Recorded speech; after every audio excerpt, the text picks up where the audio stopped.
Winnipeg, welcome. Valdi, song list. If you're here to listen to him, you get to hear, it's a scoop on all of his song lists you're going to hear tonight. No, actually, that's last night. I make a different one up for each show. I have no idea what I'm going to do, and I very seldom stick to them. Oh, really? Well, the room kind of dictates where a show is going to go. It's the energy in the room that really creates the show and carries it along.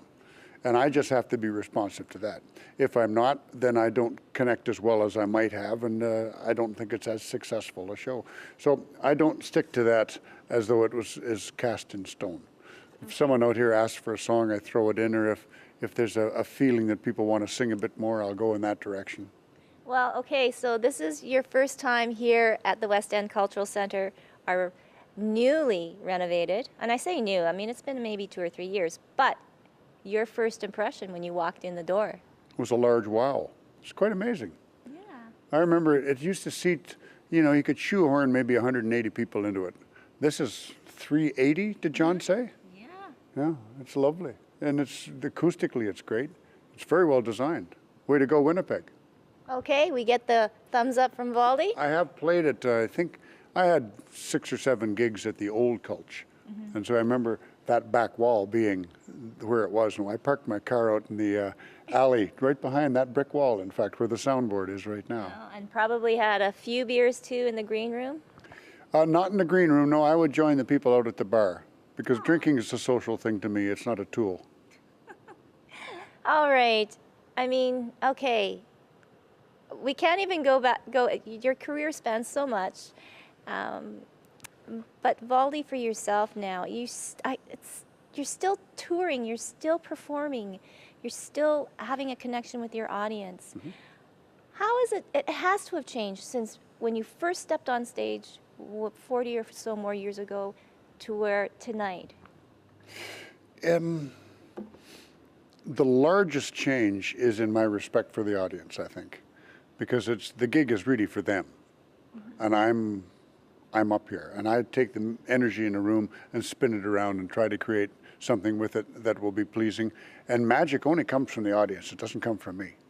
Because if they're getting off and they create that magic energy, then I can take it from there. But it does take that symbiosis, that two parties working together to make that happen. And the career itself is a series of waves, I think. When you have legs like I do, been around long enough, it's not always surfing. There's a lot of times you got to paddle out and catch the next wave too. And people who don't want to do that don't stay in the business that long. But it's a series of highs and lows, and we just learn to truck through it all and enjoy it as best we can. It's quite like that with retirement too. There's no wall at the end of this business. There's just people stop coming to see me. So one of nature's subtle little warning signs. Well, we have to warn you, your show here tonight is almost sold out, so... That's shocking. That's lovely. So there's no word of retirement yet. Okay. That's lovely. That's like almost getting a main stage at Birds Hill. Yes! Yes, okay. All right, so your show's now more older songs or new songs? More new. Yeah? Yeah. I'm still writing, and I have a new CD out this year called Read Between the Lines, and I'm working on another one now, a love song CD that I want to do a bunch of duets with. And I think I'm still doing 200 gigs a year, or aiming at it anyway. I don't always get there. I did last year.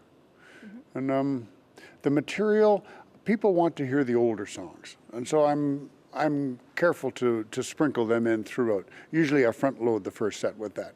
Yeah. So that there's a satisfaction for people looking for that. But also with newer material, I'm enjoying writing, and I'm enjoying picking songs up from other writers. And so there's a lot to present.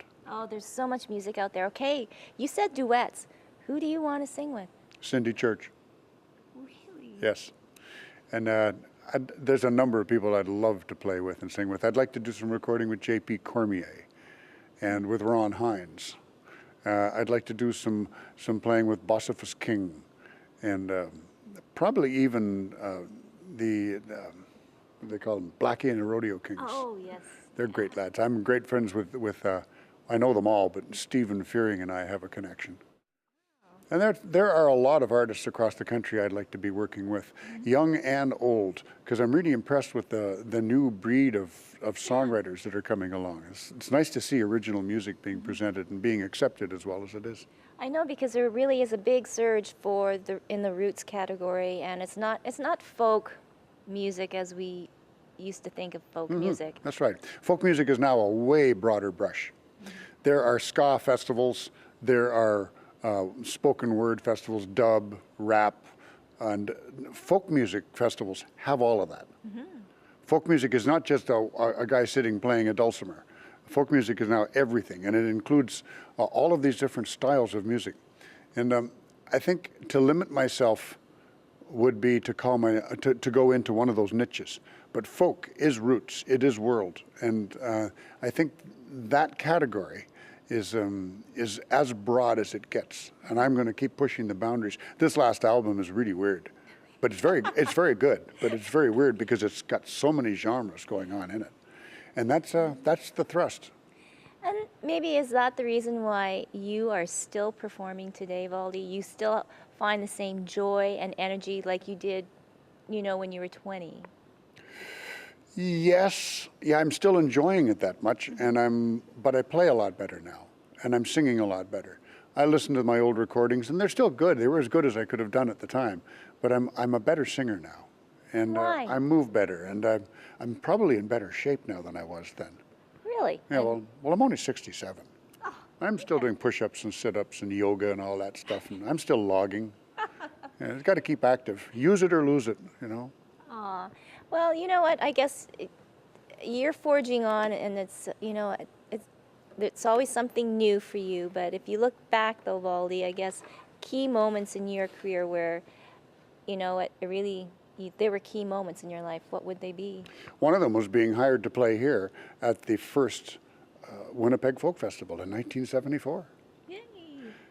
And also in Winnipeg, I was here when I was a kid, and I bought a 12-string guitar from Winnipeg Piano, which was on Portage Avenue.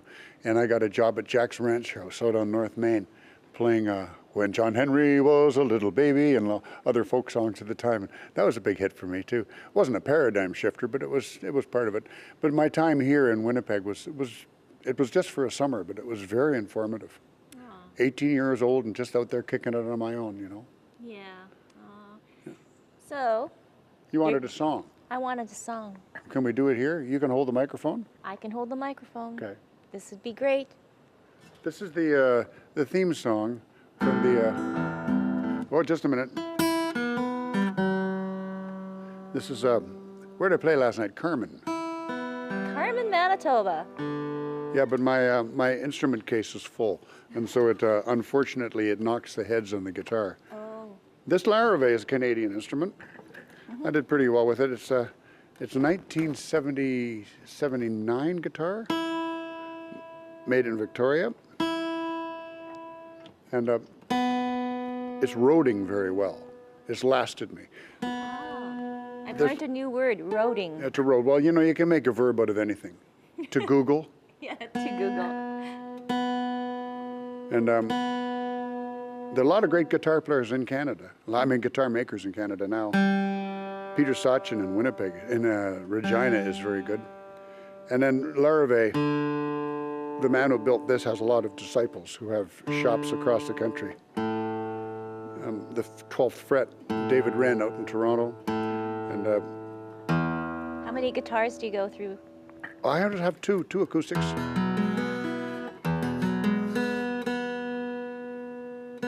I have a Martin and this Larrivee.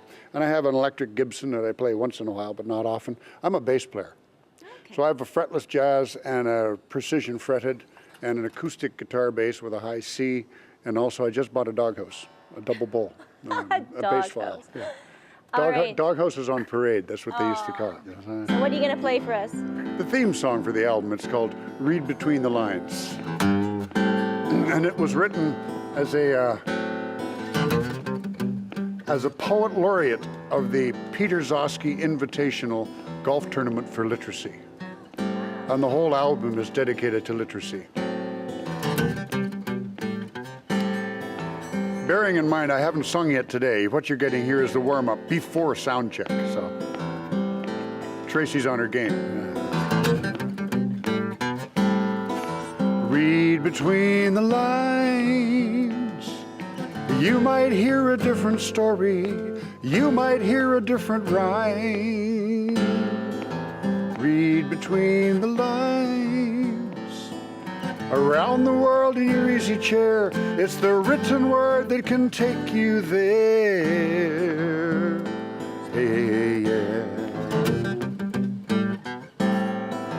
Read between the lines.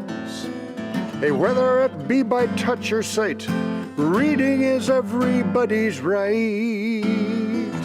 Read between the lines and enjoy a magic carpet ride that'll get you anywhere your mind will let you. Oh,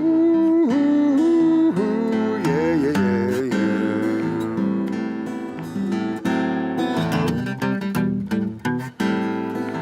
Read between the lines.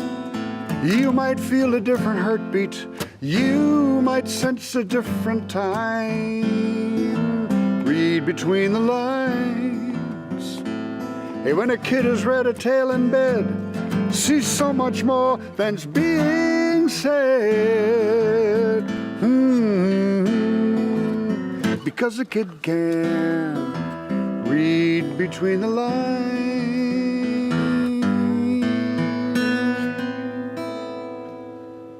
Short little thing.